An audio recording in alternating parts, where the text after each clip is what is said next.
Indian diplomacy अपने सबसे बेहतरीन दौर से गुजर रही है। इंडियन डिप्लोमेसी अगर आज 2024 में देखें तो ये टिकी है अपने 4 इंपॉर्टेंट पिलर्स पर: विश्व मित्र, विश्व गुरु, coercive diplomacy and the last वसुधैव कुटुंबकम।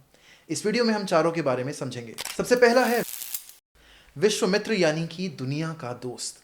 चाहे वो G20 में अफ्रीका को इनकॉर्पोरेट करना हो या फिर one sun one world one grid का इनिशिएटिव, इन सभी में इंडिया सभी को साथ लेकर आगे बढ़ने की ओर अग्रसर है। इसी के बेसिस पर आप आगे चलते हुए चाइना बैड इंडिया गुड के नैरेटिव को और मजबूत होते हुए भी देखेंगे। इंडियन डिप्लोमेसी का दूसरा पिलर है विश्व गुरु।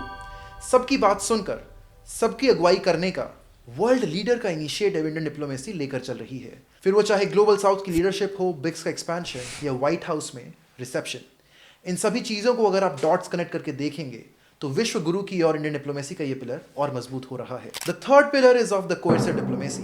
हाल फिलहाल में हमने देखा कि मालदीव्स के साथ इंडियन रिलेशनशिप में कहीं भी किसी भी तरह से इंडियन गवर्नमेंट ने कोई रिस्पॉन्स नहीं दिया, लेकिन उसके बावजूद एक कोएर्सिव डिप्लोमेसी अडॉप्ट की गई, which is a perfect mix of soft power and the hard muscle.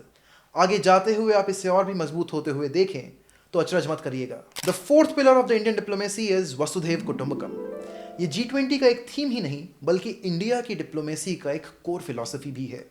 फिर वो चाहे डिजास्टर रिलीफ हो टर्की में या फिर नेपाल से संबंध, फिर वो चाहे मेडिकल रिसर्च हो या वैक्सीन मैत्री, इन सभी में हमने देखा कि किस तरीके से भारत ने पूरी दुनिया को अपने परिवार के तौर पर देखा और मदद का हाथ आगे बढ़ाया। ये चारों ही पिलर्स इंडियन डिप्लोमेसी की 2024 की कहानी बताते हैं। मिशन सिर्फ एक, भारत की बात आगे कहना और इंडिया को सबसे ऊपर लेकर जाना। अगर आप इस मिशन में पार्टिसिपेट करते हैं तो कमेंट में जय हिंद लिखकर सपोर्ट करें।